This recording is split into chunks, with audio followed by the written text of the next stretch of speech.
Welcome to Without a Doubt, the podcast where we explore the transformative journey of breaking cycles and embracing our truest self. I'm Mad, a cycle breaker, freelancer, and a sprinkle of reality. Each week, we dive into conversations that challenge conventional thinking and inspire personal growth. Here, you'll find practical tips to help you navigate your own path towards authenticity. Whether you're looking to overcome limiting beliefs, create meaningful change in your own life, or simply live more authentically, you're in the right place. So get ready to break the cycles that are holding you back and start living a life that is truly reflecting who you are meant to be. I'm not sure how and when it became December of 2024. This year has seemed to be the fastest one yet. Feels like I blinked and here we are. There are a ton of feelings going through my own mind about all the things I did not do, goals that have been backburnered, and mixed feelings about the year even ending. Time seems to be going faster and faster and faster and faster, and I know I can't control time. Hell, no one can control time. We can't reverse it, and it is truly one of the things that is stolen from us minute by minute. Getting this episode out might even bring up feelings for you about what you have not yet accomplished this year either. And shit, yes, it is December. Ding, ding, ding, all the things going off and alarms and whistles and bells and oh my gosh. Well, you're not alone. And I know this episode is going to hit home for someone, and some special one of you is going to need this reminder. The burnout is real, the holiday stress, the anxiety, the year crash, it is inevitable. When you are not expecting it, it will come and get you. You actually can manage the next 28-ish days left of this year, and you will be fine. Because guess what? When the clock turns 12:01 on January 1st, your life will keep going, and all the things you want to do will still be on that list, and maybe 2025 will be the year you accomplish those things. I know for the longest time, I used to dread this time of the year, but lately, I'm here for it. This year, I am here for it. Not necessarily the holiday spirit. Speaking of today, I'm actually putting out my outdoor Christmas lights, but the idea that a whole new year is coming soon.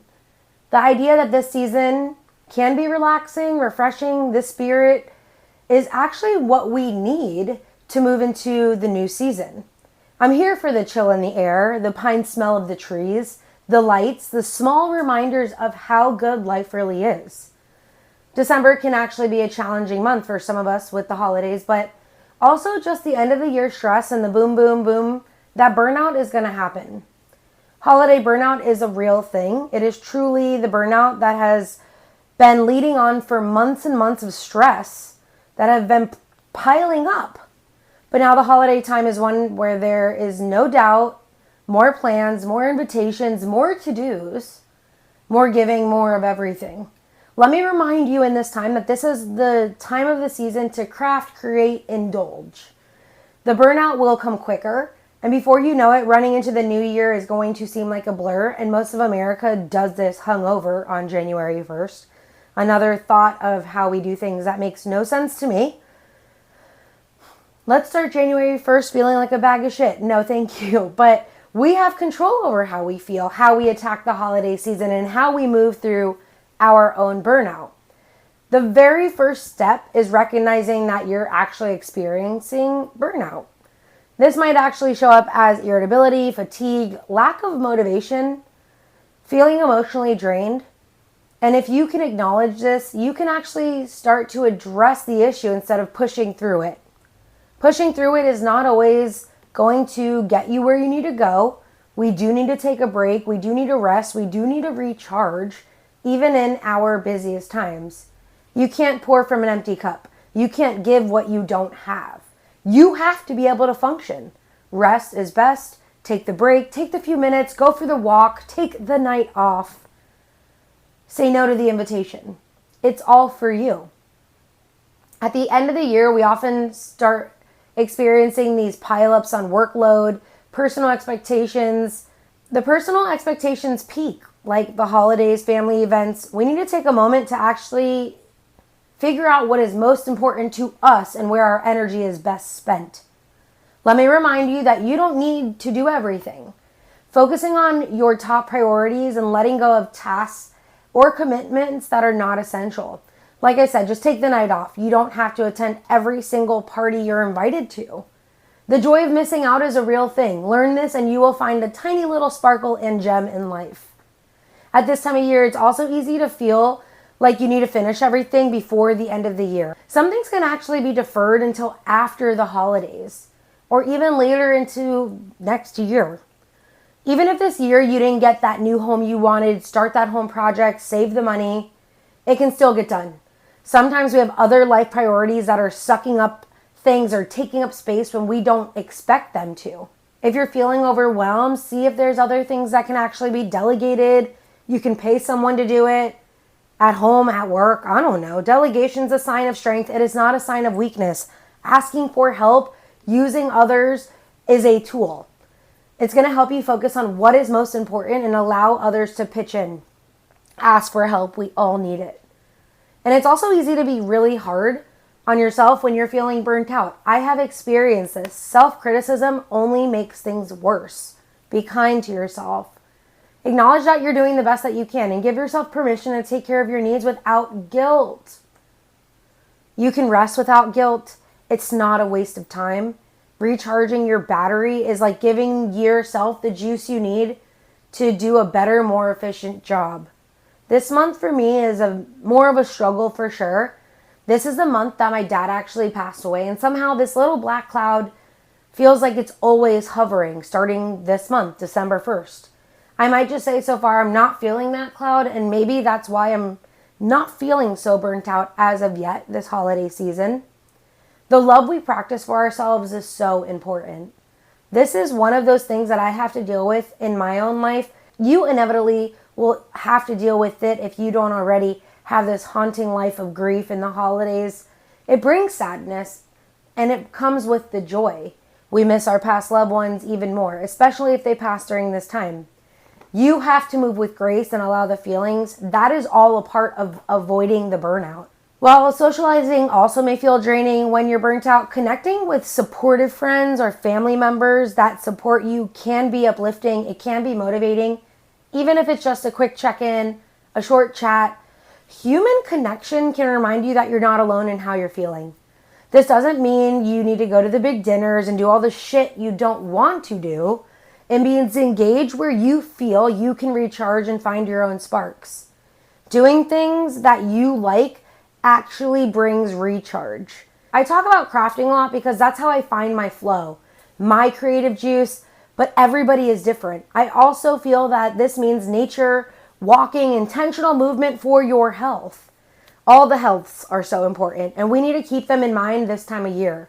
Our plates are loaded, our lives are chaotic, but we need to be intentional on all the things in order to avoid the burnout.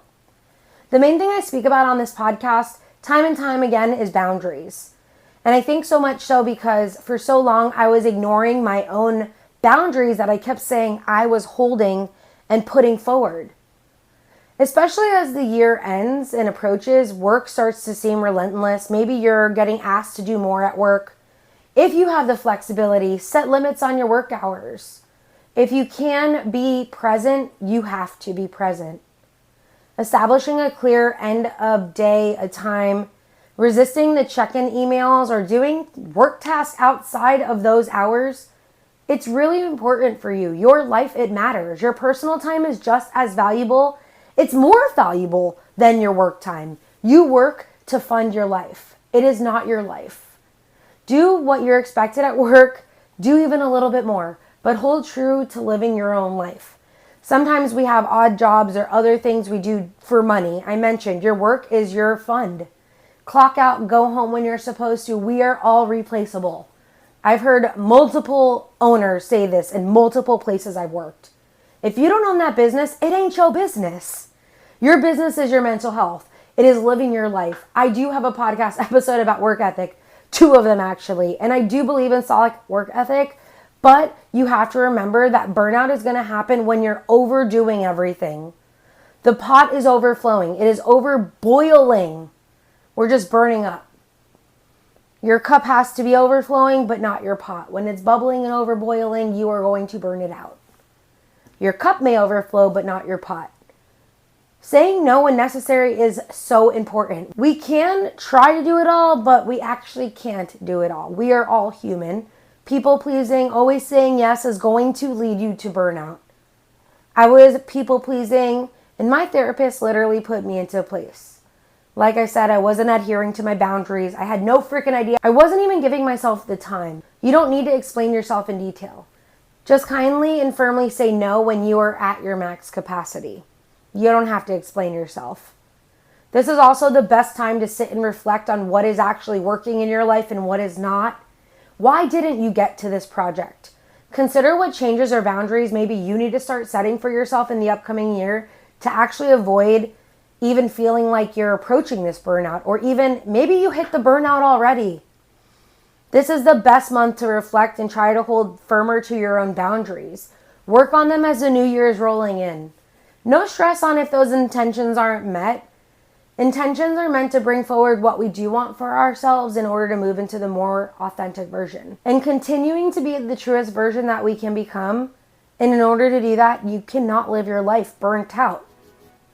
Your worth isn't measured by how perfectly you execute holiday traditions or how much you actually give all of the time. It's about creating meaningful moments for yourself and others. And that starts with taking care of you and you first. Don't you forget that you're without a doubt a badass. Go and get 'em. Make December your bitch. Don't you let it finish you off like a burnt out little turkey. XOXO, I will see you next week. Your girl Mad. I am still looking for guests. Are you a badass woman?